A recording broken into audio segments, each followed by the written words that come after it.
Every parent has been there before, that moment when they need to leave their kids in the care of someone else.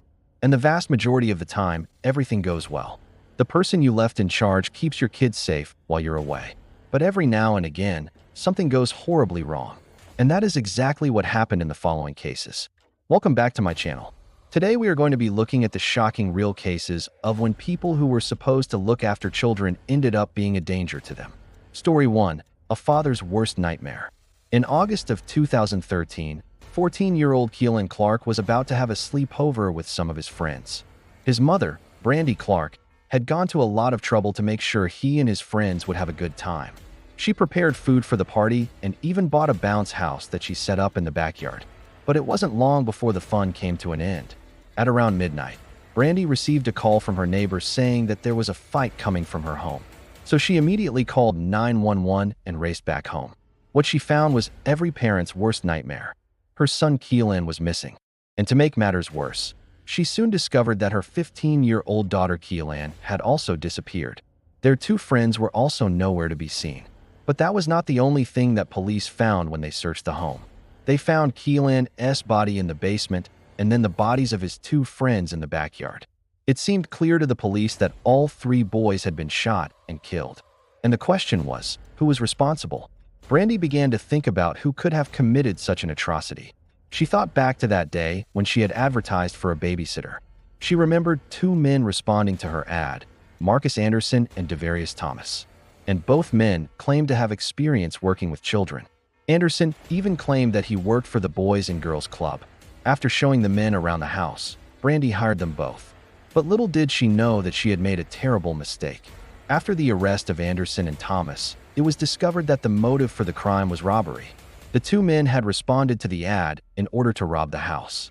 But they had become violent when they realized how much money the family had. Both Anderson and Thomas were charged with multiple counts of murder.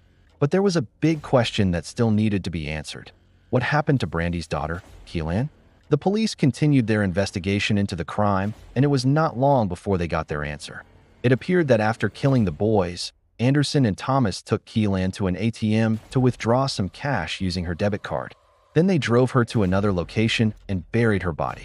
In the end, both men were sentenced to life in prison without parole. As part of the plea agreement, they revealed the location of the girl's body. It was then returned to the family for burial. Story 2. An evil nanny. 3-year-old Kaylee Anthony went missing in Orlando, Florida in 2008. And at first her mother Casey Anthony told the police that she had been kidnapped by a nanny. But as time went on, it became clear that this was not true. And Casey was arrested and charged with murder. During the trial, it became clear that Casey had lied to the police about many things, including the existence of the nanny. It turned out that the nanny didn't exist at all. Casey had made the whole thing up to cover up the fact that she had killed her own daughter. But it wasn't just Casey who had a part to play in the murder. It was later discovered that her brother, Lee, had helped her dispose of the body. Both Casey and Lee were found guilty and sent to prison. But there was one other person who played a part in the crime but never faced justice, Zenaida Fernandez Gonzalez. Gonzalez was the woman who Casey claimed had been the nanny. She had no idea that Casey was planning to frame her for the murder. But once the truth came out, she was still forced to deal with the consequences. People believed that she was guilty because Casey had set her up. She was constantly harassed by the media, and she was even banned from Facebook due to death threats. But Gonzalez was eventually cleared of all involvement in the crime, and the truth was revealed. Casey had confessed to her husband, to her, that she was the one who had killed Kaylee. The case remains one of the most infamous in recent times, and the evil of Casey Anthony will likely never be forgotten. Story 3. No good deed goes unpunished. In September of 2016, 6-year-old King Burns was playing outside his home in Mount Vernon, New York. His mother Shanice saw that he was getting bored, so she decided to do something nice. She asked her friend Charlie to take the boy to a nearby park. Charlie agreed, and the pair set off for the park. But little did they know that this seemingly innocent trip would end in disaster. While they were walking to the park, Charlie decided to take a shortcut through an alleyway. And that's when things took a turn for the worse. According to Charlie, as they were walking through the alley, two strangers approached them and demanded that he hand over the boy. They grabbed King and ran off, leaving Charlie terrified and confused. He immediately called 911 and told them what had happened.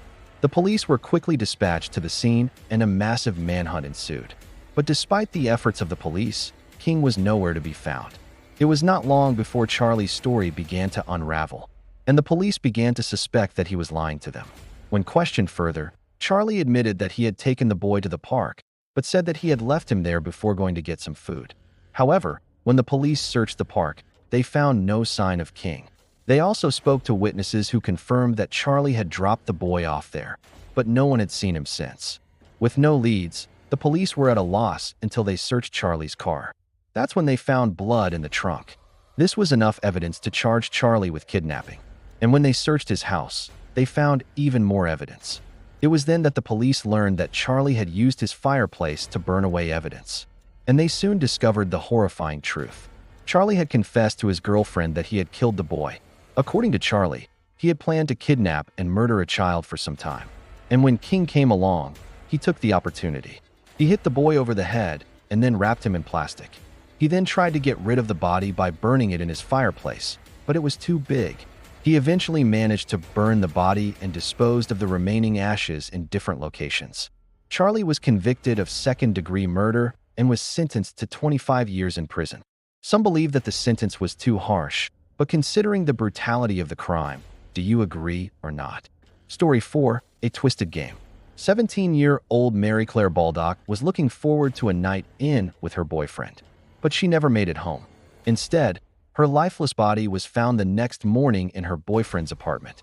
Her boyfriend, Aaron Barson, told the police that Mary Claire had been strangled accidentally during rough sex. But the police did not believe him. After investigating the scene, they found evidence that pointed to murder. They discovered that Barzan had staged the scene and had actually killed the girl by hitting her with a baseball bat. But that was not the only shocking discovery the police made. They found a disturbing video on Barzan's phone.